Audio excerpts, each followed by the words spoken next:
Chapter 24, Aether, Arrival. Now, don't think we're going to go through the whole rest of our adventures in a single sitting like we have been, Samus pointed out. That's years worth of events. Even just focusing on the significant points, that's at least a week's worth of storytelling, unless we're going to forget to change the date again. She glanced towards Celestia with a sardonic smirk. Celestia managed to avoid looking too abashed. Well, short of an emergency, in which case the present captain of Canterlot's guard knows where we are taking the week for personal business, so we can remain that long. I'm gonna need to break a few times to go back and check on things at the farm, Applejack pointed out. Apple Bloom and I have chores to do. And I have a business to run, Rarity added. These three are lucky it's spring break, Rainbow added, gesturing to the Crusaders. But the rest of us still have things to do. It won't be all in one go. No matter how much we want to, Twilight promised. Spike chuckled. Well, Aether was a rather interesting adventure. He rubbed his shoulder nervously. Noticing this, Samus rested her hand on his. It's okay, Spike, she reassured him. Neither of us saw that coming. Eh? Luna inquired. What is it you are speaking of? We'll get to that, Samus replied. But let's just say, sometimes certain details are too easily overlooked. But Aether was grim. Samus guided her ship towards the planet of Aether, going over the mission parameters as she went. A Federation squad had last been in contact in the area, and had vanished without a trace after reporting an attempt to land. The mission was to determine what had happened to the Federation troopers, and provide what assistance she could, assuming they were still alive. She didn't want to admit that the only reason she'd taken the contract was because Aether, like Talon 4, was a 20 grams planet, and she desperately wanted to find a world where Spike would feel comfortable leaving the ship again. She couldn't blame him for not wanting to go out when he could accidentally destroy an entire housing block, but he needed to move around. As she set the flight path, she gazed out the viewport at the planet below, noticing how strange its atmosphere was. The clouds seemed to be in a constant state of flux between pale white and dark purple, and there were signs of heavy electromagnetic storms. Well, that would explain why there's no communication, she concluded. Hard to get anything out through those storms. Then how are we going to get in? Spike asked, raising his head to glance out. And how will we get back out when we're done?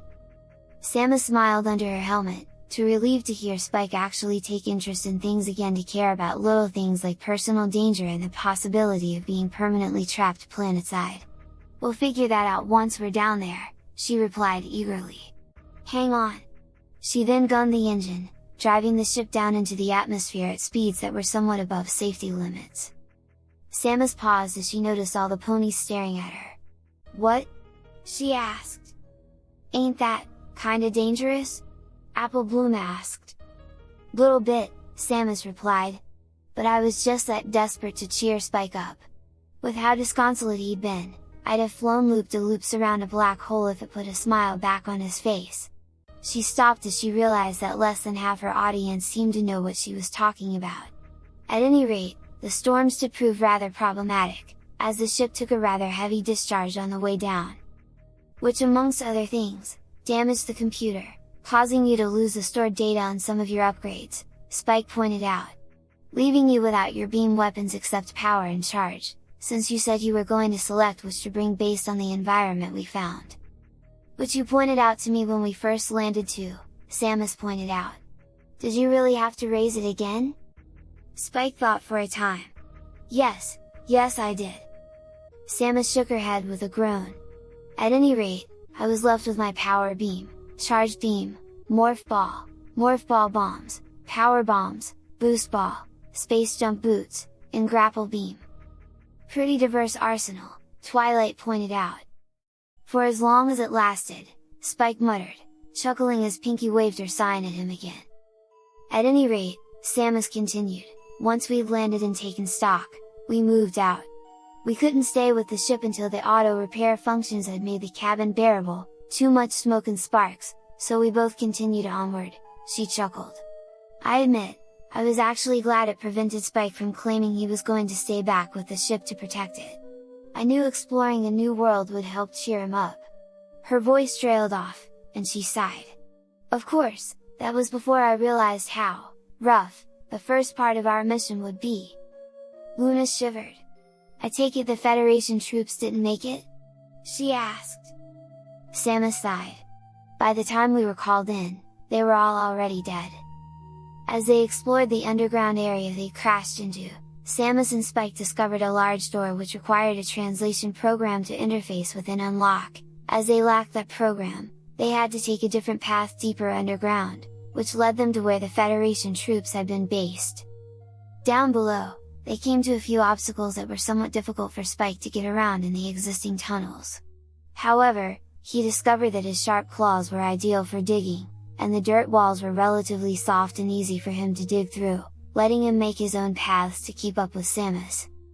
It wasn't long before they discovered the first of the trooper bodies, hanging from webbing and being fed on by splinters, large insect-like creatures with white bodies and thin legs.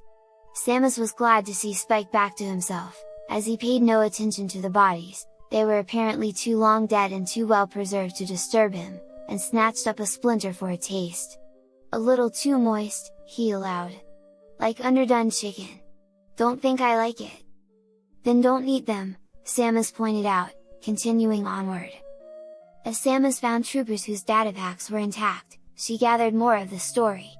Tracking space pirates, assault by a splinter hive, killing the hive, and then being attacked and overwhelmed by other hives. After activating a morph ball bomb switch, however, Samus and Spike were both caught off guard as several of the corpses surrounding them stood up. "What the fuck?"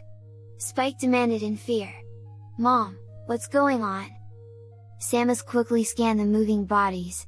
The corpses are being infused by some sort of unknown biomatter, puppeting the bodies. "You mean they're zombies?" Spike asked. "Close enough," Samus replied. "You can fight them the same way." Samus received a quick demonstration of how effective the breath of the half-terrified dragon was on zombies, or at least zombie equivalents. Several of those gathered chuckled, though Discord laughed aloud. "Need to make me some zombies for Nightmare Night," he joked. He promptly wilted under Fluttershy's glare. Samus rolled her eyes. At any rate, things went on like that as we continued to explore, until... After clearing through a few more possessed troopers, the pair found their way to a mist-filled chamber, just in time to see a dark silhouette that looked remarkably like Samus open and pass through some sort of portal. Curiously, the pair approached, only to be sucked through themselves. On the other side, the skies were dark purple, sparking with pink lightning. The air, save in a bubble around them, was filled with a purple miasma. Inside the bubble with them was a white crystal atop what looked like a staff, projecting the protective field. Atop cliffs that surrounded them, several creatures that seemed to be made of solidified black ooze with glowing red eye/faces watched them, roaring occasionally in hunger. Before them, the dark figure they'd seen before was drawing Phazon into itself from where it was visible against a rock surface. As Samus moved to stand up, the dark figure fired a shot of Phazon just over her shoulder pauldron, plainly a warning shot. Spike, meanwhile, remained perfectly still, husbanding his fire for a blast more intense than normal. He felt like he was surrounded by predators, all eager to take a bite out of him. However, he wasn't about to back down. Samus saw that the figure was like a dark reflection of herself, somewhat reminiscent of her Phazon suit back on Talon 4, but completely black and with a different shaped blue visor. The shoulder pauldrons also bulged with Phazon. When she stood up, the figure shot the crystal behind Samus, and the field began to collapse inward. The dark figure withdrew as the dark creatures from above began to converge on them. Samus and Spike backed up towards the portal, but as the field collapsed, Spike winced, squeezing his mouth shut tight and keeping his eyes shut. The atmosphere began eating away at his very flesh, and rapidly drained Samus' shield integrity. With the field fully collapsed, the creatures lunged at them both. Those that attacked Samus tore chunks off of her armor, while those who attacked Spike tried to bite him as well. Spike let off one blast of flame to push the creatures back, but as the air invaded his mouth, his defiant roar became a scream of pain. Grabbing hold of Samus, he leapt through the portal. Back where they had been before, Spike began to cough up blood laced with black ooze, holes in his scales as though he had been splashed across much of his body with acid. His wing membrane also had rather large holes burned in it, and his claws showed pitting. Samus herself wasn't doing much better.